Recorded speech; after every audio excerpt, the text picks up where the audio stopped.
Hello friends, नमस्कार। मैं हूं उमाकांत पंड्या।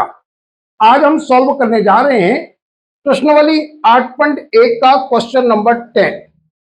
नियमानुसार सबसे पहले हम सवाल को पढ़ लेते हैं, फिर करेंगे हम सवाल को हल। तो आइए देखते हैं सवाल में हमें क्या दे रखा है। त्रिभुज पी क्यू आर में जिसका कोण क्यू समकोण है, यानी हमें यहां पर एक समकोण त्रिभुज पी क्यू आर के रूप में बनाना है और इसका जो कोण क्यू है वो होगा हमारे पास में समकोण, यानी कि ये कोण हो गया हमारे पास में 90 डिग्री का। अब आगे क्या कह रहा है, P R plus Q R बराबर 25 सेंटीमीटर। इस समकोण त्रिभुज की ये भुजा पी आर, यानी कि ये वाली भुजा, और क्यू आर ये वाली भुजा, इन दोनों भुजाओं का योग हमें यहां पर 25 सेंटीमीटर दे रखा है। यानी हमें स्पष्ट रूप से नहीं दे रखा कि कौन सी भुजा कितनी है। अब आगे क्या कह रहा है, और पी क्यू बराबर 5 सेंटीमीटर, यानी कि ये जो पी क्यू भुजा है वो हमें यहां पर दे रखी है 5 सेंटीमीटर। तो हम लिख देते हैं 5 सेंटीमीटर। अब आगे क्या कह रहा है, यदि आपको P R plus Q R बराबर 25 सेंटीमीटर और पी क्यू बराबर 5 सेंटीमीटर ये दे रखा है, तो इससे आपको साइन पी, कॉस पी और टेन पी के मानों को ज्ञात करना है। अब एक और महत्वपूर्ण बात को नोट कीजिए, यहां जो आपको अनुपात निकालने हैं तो उसमें यहां देखिए साइन पी, यहां पर भी पी दे रखा है, यहां पर पी दे रखा है और यहां पर भी पी दे रखा है। ये जो लेटर है उसको आपको पूरे ध्यान से देखना है। क्यों देखना है, क्योंकि ये समकोण त्रिभुज का मुख्य कोण होता है और ये जहां पर होगा वहीं पर थीटा लगेगा और थीटा होगा वो हमारे समकोण त्रिभुज की भुजाओं को निर्धारित करेगा कि कौन सी भुजा का क्या नाम है। अब देखिए यहां पर हमें साइन पी दे रखा है, कॉस पी दे रखा है और टेन पी दे रखा है। तो ये पी जो कोण है वो हो गया आपका मुख्य कोण और यहां पर हो गया आपका थीटा। जैसे ही थीटा यहां लगा तो हमें पता है थीटा के सामने वाली भुजा का जो नाम होगा वो होगा लंब, 90 डिग्री के सामने वाली भुजा का नाम होगा कर्ण और जहां पर थीटा होगा उस भुजा का नाम हो गया हमारे पास में आधार। यह हमारा प्रारंभिक कार्य है और इसको हमें बहुत सावधानी से कर लेना है। तो यहां तक हमने इसको फाइनल कर दिया कि कौन सी भुजा का क्या नाम है। अब हमें जो दे रखा है उसको हमें लिखना होता है दिया है के रूप में। यहां लिखेंगे दिया है। इस सवाल में आपको क्या दे रखा है, एक तो पी क्यू बराबर 5 सेंटीमीटर, तो आप लिखिए पी क्यू बराबर 5 सेंटीमीटर और क्या दे रखा है P R plus Q R बराबर 25 सेंटीमीटर। हमें इन दो भुजाओं का योग दे रखा है, पर हमें यहां भुजाओं का योग दे रखा है, इससे हम स्पष्ट रूप से ये नहीं बता सकते कि कौन सी भुजा का कितना नाप है। तो इसके लिए हमें क्या करना होगा, एक भुजा का नाप निकालना होगा कि इस भुजा का नाप कितना है। क्यों निकालना होगा, क्योंकि हमें पता है पाइथागोरस प्रमेय में यदि आपके पास में दो भुजाओं का नाप स्पष्ट रूप से है तो आप तीसरी भुजा का नाप निकाल सकते हैं। तो अब एक भुजा का नाप कैसे निकालेंगे वो देखिए। अब हम यहां पर पी आर भुजा का नाप निकालते हैं। तो पी आर भुजा का नाप क्या हो जाएगा, तो यहां देखिए P R plus Q R बराबर 25 सेंटीमीटर, यानी कि यह एक तरह का समीकरण है या इक्वेशन है। तो हमें पता है कि पी आर इस पक्ष का है और 25 है वो इस पक्ष का। जैसे ही हम यहां पर पी आर के साथ में क्यू आर है वो प्लस में इस पक्ष में लाने पर हो जाएगा माइनस क्यू आर। अब ये माप आ गया हमारे पास में, पी आर जो भुजा है इसका नाप हमारे पास में आ गया 25 माइनस क्यू आर। अब किसी किसी बच्चे को ये भी समझ में नहीं आएगा पी आर का नाप ये कैसे हो गया। तो इसको देखिए, मान लीजिए एक मिनट के लिए कि आपके पास में जो क्यू आर भुजा है इसका नाप आपको पता होता और आपको पी आर का नाप ज्ञात करना होता, तो कैसे लिखते। तो यहां देखिए P R plus Q R बराबर 25 दे रखा है। और आप ये समझ लीजिए कि आपको क्यू आर का नाप दे रखा है, मान लीजिए। तो P R plus Q R का नाप अभी समझ लीजिए कि ये आपको दे रखा है 12 बराबर 25। तो आपको पी आर का नाप निकालना तो क्या करते, तो पी आर बराबर करते 25 माइनस 12, यानी पी आर आपके पास में आ जाता 13। अब ये कैसे आया, तो हमें पता चला कि 25 में से हमने क्यू आर का नाप है वो माइनस कर दिया, पर अभी हमें क्यू आर का नाप भले ही नहीं दे रखा हो तो हम इसको 25 माइनस क्यू आर लिख सकते हैं। आशा करता हूं ये बात समझ में आ गई होगी। भले ही अभी हमारे पास में स्पष्ट रूप से संख्या नहीं है, पर हम पी आर भुजा के बराबर में लिख सकते हैं 25 माइनस क्यू आर। तो यहां अब इस भुजा को लिख देते हैं 25 माइनस क्यू आर। आप चाहे तो इस भुजा को भी लिख सकते थे, क्यू आर को भी लिखते तो क्या आता 25 माइनस पी आर आ जाता। इसको भी आप लिख सकते थे, इसमें भी किसी प्रकार की कोई समस्या नहीं है। तो यहां तक आपको बिल्कुल स्पष्ट हो गया होगा कि मैं यहां क्या कह रहा हूं।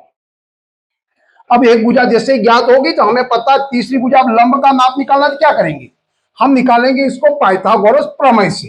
तो यहां लिखिए पाइथागोरस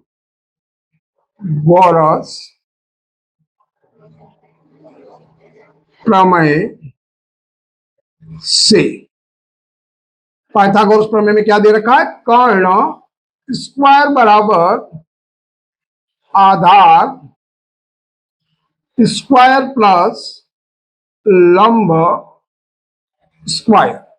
अब कर्ण स्क्वायर की भुजा का क्या नाम है यहां पर, पी आर। तो यहां लिखिए पी आर का स्क्वायर बराबर आधार की भुजा का क्या नाम है यहां पर, पी क्यू। तो आप लिखिए पी क्यू का स्क्वायर प्लस लंब की भुजा का क्या नाम है यहां पर नाम है इसका क्यू आर। तो आप लिखिए क्यू आर का स्क्वायर। अब पी आर स्क्वायर कितना दे रखा है, तो अभी हमने निकाला पी आर का जो नाप है हमारे पास में वो दे रखा है 25 माइनस क्यू आर। तो यहां लिखेंगे 25 माइनस क्यू आर, यानी कि ये तो हो गया पी आर और इस पर है स्क्वायर, तो इस पर कर दिया हमने स्क्वायर। अब आगे क्या दे रखा, पी क्यू। पी क्यू का मान कितना दे रखा हमारे पास में 5, और इस पर है स्क्वायर तो इस पर कर देंगे स्क्वायर, प्लस क्यू आर हमको ज्ञात करना है तो क्यू आर का स्क्वायर। अब यहां देखिए 25 माइनस क्यू आर, यानी हमें 25 माइनस क्यू आर में 25 माइनस क्यू आर का गुणा करना है, क्योंकि यहां पर स्क्वायर है। तो ये कौन सा रूप हो गया, यदि मैं इसको ए मान लू और इसको बी मान लू तो ये हो जाएगा ए माइनस बी का होल स्क्वायर। यानी यहां हमें सर्वसमीका का पता है कि इसको हल करने पर आता है A square minus 2ab plus B square. अभी इसी सर्वसमीका से हम इसको हल करते हैं। तो इसको हल करने पर क्या आएगा, ए किसको माना हमने 25 को, तो यहां लिखेंगे 25 का स्क्वायर। फिर क्या है माइनस 2 का 2, ए किसको माना है 25 को, तो यहां लिखेंगे 25। बी किसको माना है हमने, तो क्यू आर को, तो लिखेंगे क्यू आर। फिर प्लस बी किसको माना क्यू आर को, तो यहां लिखेंगे क्यू आर का स्क्वायर, क्योंकि बी का स्क्वायर है तो क्यू आर का स्क्वायर। ये वाले पार्ट को हमने कुछ इस प्रकार से लिख दिया। अब आगे 5 का स्क्वायर हो गया 25, 5 में 5 का मल्टीप्लाई, प्लस यहां हो गया क्यू आर का स्क्वायर, यानी क्यू आर का स्क्वायर। पहले हम इसको हल कर लेते हैं। 25 में 25 का मल्टीप्लाई, क्योंकि स्क्वायर लिखा हुआ है, तो ये हो जाएगा आपके पास में 625। आप 25 में 25 का मल्टीप्लाई करेंगे तो आएगा 625। अब देखिए यहां पर -2 में 25 का गुणा करने पर आएगा -50, और क्यू आर का इसके साथ गुणा करने पर -50 क्यू आर।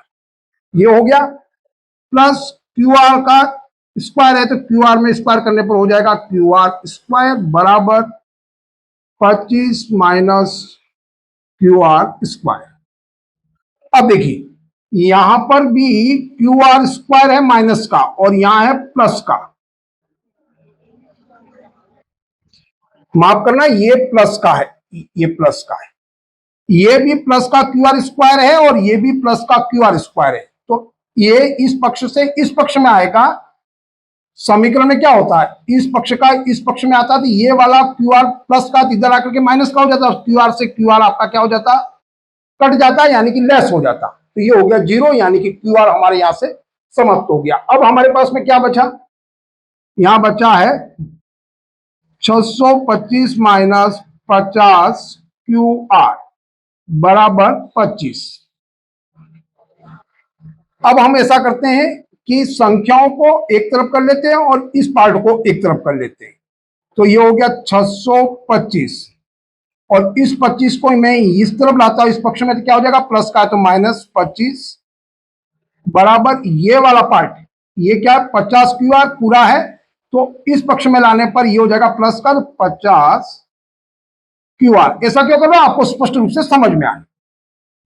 अब 625 में से 25 गए, माइनस हो गया, तो ये बचा 600 बराबर में आ गया ये 50 क्यू आर। अब क्यू आर के मल्टीप्लाई में 50, तो क्यू आर के बराबर में क्या हो जाएगा, यहां क्यू आर बराबर हो जाएगा 600 यहां है, और ये जो 50 है वो क्यू आर के इस पक्ष में आने पर गुणे में, तो ये चला गया भाग में, तो ये हो गया 50। इस प्रकार से इस जीरो से ये जीरो कट गया और 5 को 60 से काटने पर 12 पंच 60, यानी क्यू आर आ गया हमारे पास में 12। तो अब क्यू आर के बराबर में कितना आ गया, 12। यानी यहां पर हमें क्या ज्ञात हो गया, क्यू आर, यानी कि यहां पर हमें ज्ञात हो गया लंब। ये आ गया आपके पास में लंब।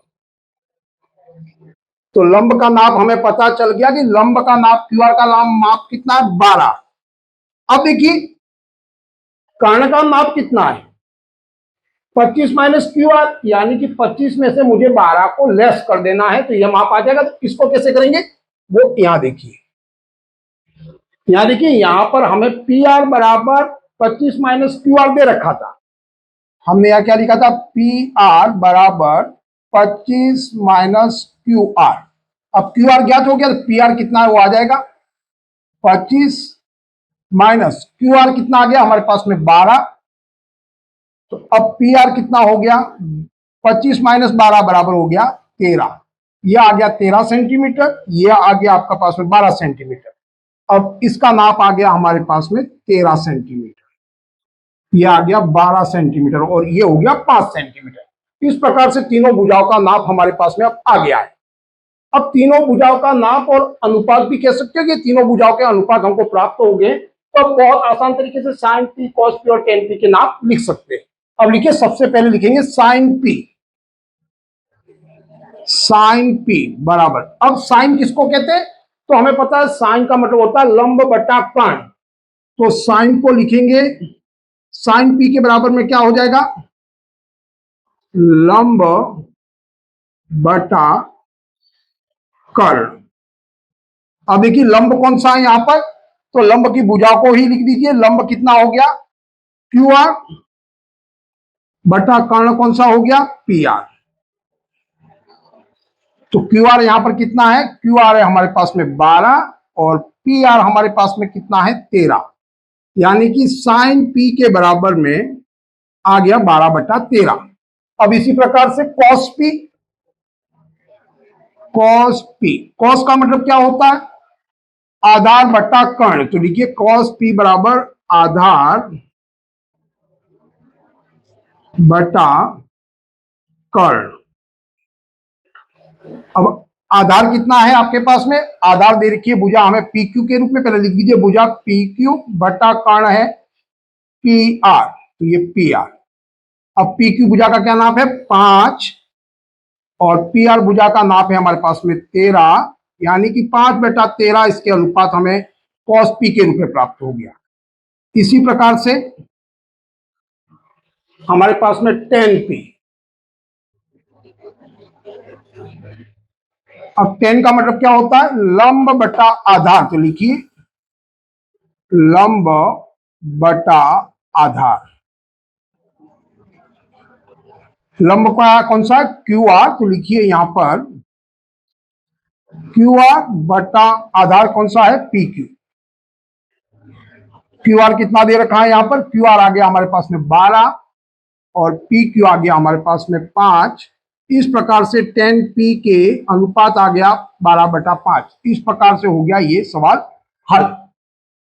आशा करता हूं ये प्रयास आपको पसंद आया हो। यदि पसंद आया तो आप इसे लाइक कीजिए, सब्सक्राइब कीजिए और कमेंट के माध्यम से जरूर बताइए। आज के लिए बस इतना ही। जय हिंद, जय भारत।